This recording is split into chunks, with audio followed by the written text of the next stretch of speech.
Welcome back to pure growth. और इस video में हम एक्सरसाइज 1.4 का question number 2 and question number 3 देखेंगे। So let's get started.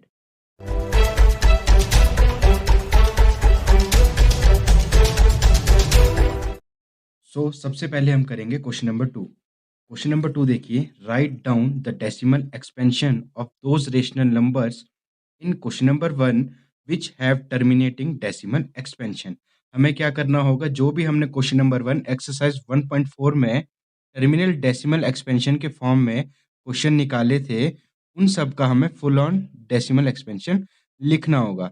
Means जो भी हमारे पास टर्मिनेटिंग डेसिमल आए थे उनका हमें डेसिमल एक्सपेंशन लिखना होगा। आपको पता है कि टर्मिनेटिंग क्या होता है। टर्मिनेटिंग डेसिमल एक्सपेंशन वो डेसिमल एक्सपेंशन होते हैं जो पी अपॉन क्यू की फॉर्म में लिखे जा सकते हैं और जिसके क्यू के प्राइम फैक्टर्स 2 और 5 की फॉर्म में होते हैं।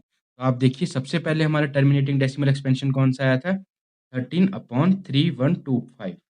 ये हमारा पार्ट 1 है। तो आप देखिए ये पी अपॉन क्यू की फॉर्म में है।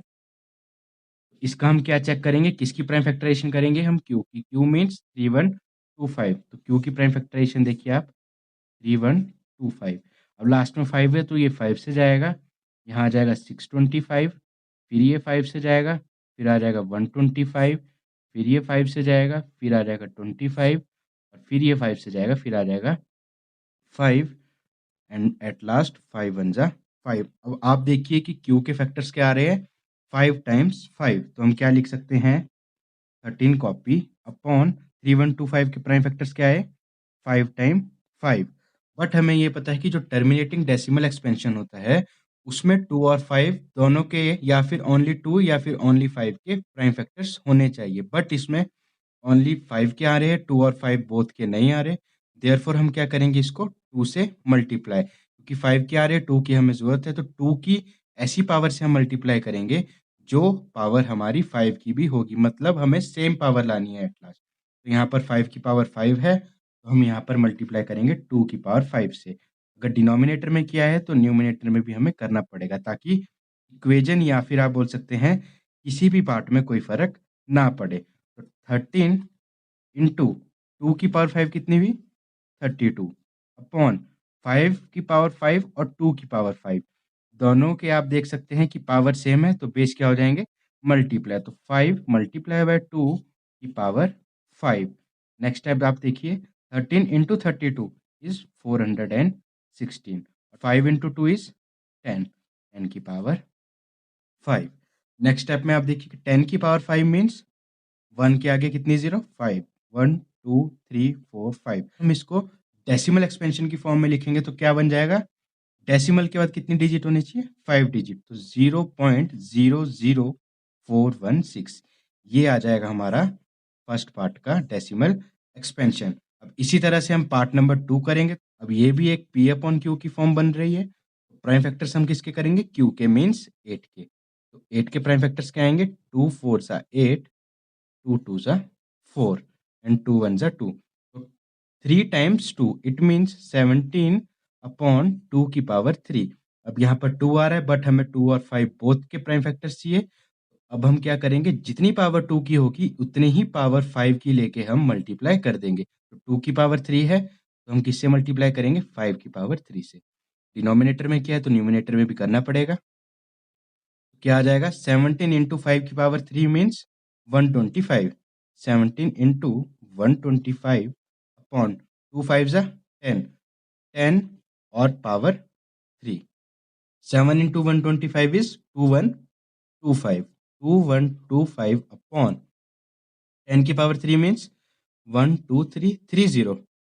तो इट मीन्स 30 का मीन्स हुआ कि पॉइंट के बाद 3 डिजिट होने चाहिए। तो 2125 पॉइंट कहाँ लगेगा, 3 डिजिट के बाद, तो 1 2 3 यहाँ पर हमारा पॉइंट लग जाएगा। तो आंसर क्या आ जाएगा, 2.125। ये हो गया हमारा सेकंड पार्ट का सॉल्यूशन। फोर्थ पार्ट क्या था हमारे पास, 15 अपॉन 1600। इसको जब हम सिंपलेस्ट फॉर्म में लाएंगे तो 5 3 ज़ा 15 एंड 5 3 ज़ा 15, 1 यहाँ पर आया, 5 2 ज़ा 10 और 0 का 0, तो 3 अपॉन 320। अब इसका हमें डेसिमल एक्सपेंशन फॉर्म निकालना होगा। तो ये भी हमारा एक पी अपॉन क्यू की फॉर्म में आया है। तो 320 की हम क्या करेंगे, प्राइम फैक्टर्स। तो 320 के देखिए आप, सबसे पहले 2 से जाएगा 160 आ जाएगा, फिर 2 से जाएगा 80 आ जाएगा, फिर 2 से जाएगा 40 आ जाएगा, फिर 2 से जाएगा 20 आ जाएगा, फिर वापस 2 से जाएगा तो 10 आ जाएगा, फिर 2 से जाएगा तो 5 आ जाएगा और 5 1 सा 5। ये आए हमारे 320 के प्राइम फैक्टर्स। तो हम क्या लिख सकते हैं, 3/320 के क्या है, 2 की पावर 1 2 3 4 5 6, 2 की पावर 6 मल्टीप्लाई 5 की पावर 1। तो यहाँ पर 2 और 5 की पावर सेम नहीं है, यहाँ 2 की पावर 6 है, 5 की पावर 1 है। 5 की पावर 6 करने के लिए हमें किससे मल्टीप्लाई करना होगा, 5 की पावर 5 से। तो यहाँ पर देखिए आप, 3/2 की पावर 6 मल्टीप्लाई बाय 5 की पावर 1, ये तो हमें दिया है। और 5 की पावर 6 करने के लिए हमें 5 की पावर 5 से मल्टीप्लाई करना होगा। डिनोमिनेटर में क्या है तो न्यूमिनेटर में भी करना पड़ेगा। इट मीन्स 5 की पावर 5 क्या हुआ, 3125। 3 मल्टीप्लाई बाय 3125 अपॉन 2 की पावर 6, और यहाँ पर भी क्या बन जाएगा, 5 की पावर 6। तो जब 3 को हम 3125 से मल्टीप्लाई करेंगे तो क्या आएगा, 9375 अपॉन 2 और 5 यहाँ पर मल्टीप्लाई चल जाएंगे और पावर सेम है, तो 2 5 जा 10, 10 की पावर 6। इट मीन 6 डिजिट के बाद हमारा पॉइंट आएगा तो क्या आ जाएगा, 0.00937 ये आ जाएगा हमारा पार्ट फोर्थ का डेसिमल एक्सपेंशन फॉर्म। अब हम नेक्स्ट पार्ट करेंगे। नेक्स्ट पार्ट है हमारे पास पार्ट नंबर 6। पार्ट नंबर 6 में क्या दिया है, 23/2 की पावर 3 और 5 की पावर 2। 2 की पावर 3 है बट 5 की पावर 2 है, तो इसको 5 की पावर 3 करने के लिए किससे मल्टीप्लाई करना पड़ेगा, 5 की पावर 1। न्यूमिनेटर में भी करना पड़ेगा और डिनोमिनेटर में भी करना पड़ेगा। देखिए जब हम न्यूमिनेटर में करेंगे तो 23 मल्टीप्लाई बाय 5 की पावर 1 अपॉन 2 की पावर 3 मल्टीप्लाई बाय 5 की पावर 2, मल्टीप्लाई किससे करना है, 5 की पावर 1। तो ऊपर क्या बन जाएगा, न्यूमिनेटर में क्या बन जाएगा, 23 मल्टीप्लाई बाय 5 अपॉन 2 की पावर 3 मल्टीप्लाई बाय 5 की पावर 3। अब पावर सेम है, मतलब 2 की पावर n और 5 की पावर n की फॉर्म बन रही है, तो हम क्या कर सकते हैं, इसको डेसिमल एक्सपेंशन की फॉर्म में लिख सकते हैं। 23 मल्टीप्लाई बाय 5 115 अपॉन 2 की पावर 3 और 5 की पावर 3, पावर सेम है तो बेस क्या हो जाएंगे, मल्टीप्लाई। 2 मल्टीप्लाई बाय 5 की पावर 3, इट मीन्स क्या आ जाएगा हमारे पास, 115 अपॉन 10 की पावर 3। 10 की पावर 3 का मतलब क्या है कि 3 डिजिट के बाद हमारे को पॉइंट चाहिए, तो 0.115। यह आ जाएगा हमारा पार्ट 6 का सॉल्यूशन। पार्ट 7 क्या था हमारे पास, पार्ट 7 में था 6/15। इसको सिंपलेस्ट फॉर्म में लिखेंगे, 3 से जाएगा 3 2 जा 6, 3 5 जा 15। तो सिंपलेस्ट फॉर्म किसकी आई हमारी, 6/15 की, 2/5।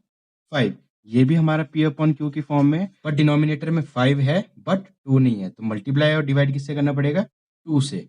तो आप देखिए 2 को 2 से मल्टीप्लाई किया न्यूमिनेटर में और 5 को भी 2 से किया, 2 2 जा 4 अपॉन 5 2 जा 10।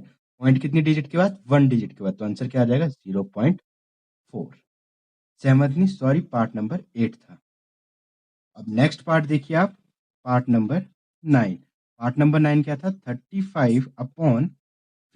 इसको भी सिंपलेस्ट फॉर्म में कर लीजिए, 5 7 जा 5 10 जा।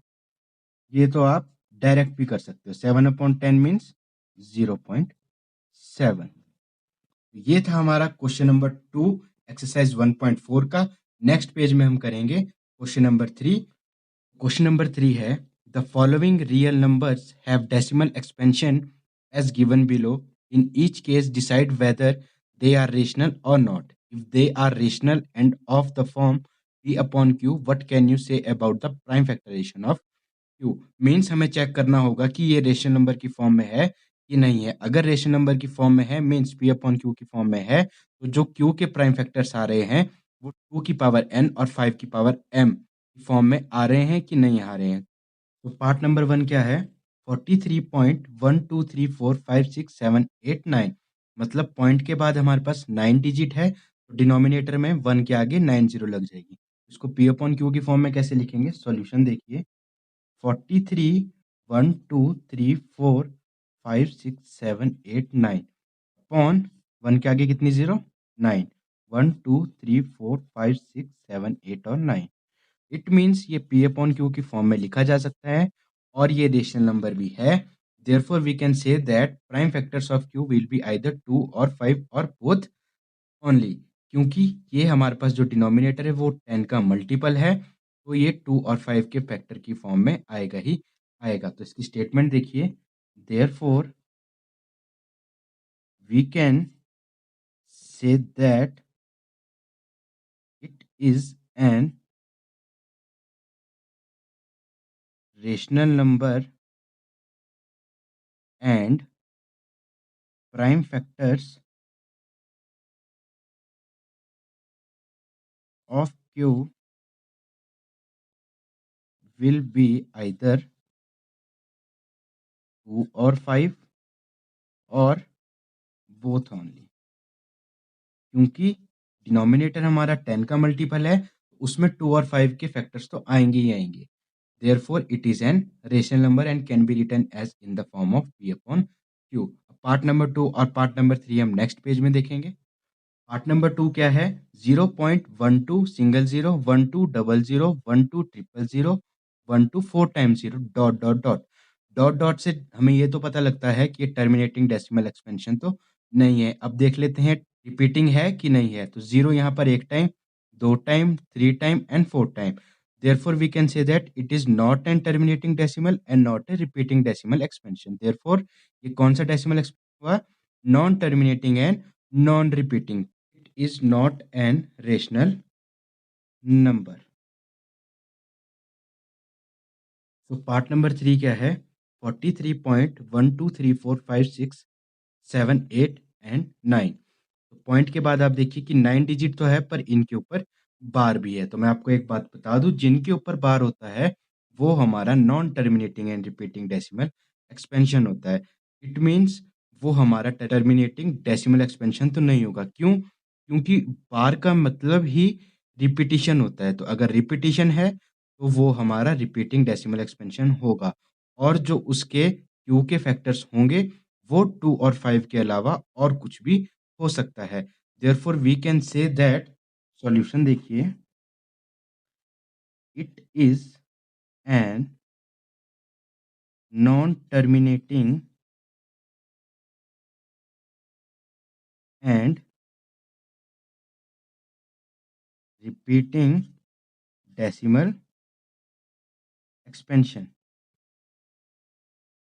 बट जो non terminating and repeating decimal expansion होते हैं वो भी हमारा रेशनल नंबर की फॉर्म में होते हैं। तो ये हमारा कौन सी फॉर्म होगी? Rational number P upon Q की फॉर्म। अगर पी अपॉन क्यू की फॉर्म हो गई तो क्यू के फैक्टर्स भी होंगे, बट जो क्यू के फैक्टर्स होंगे वो 2 और 5 के अलावा और भी हो सकते हैं। इसकी स्टेटमेंट देखिए, we can say that the prime factorisation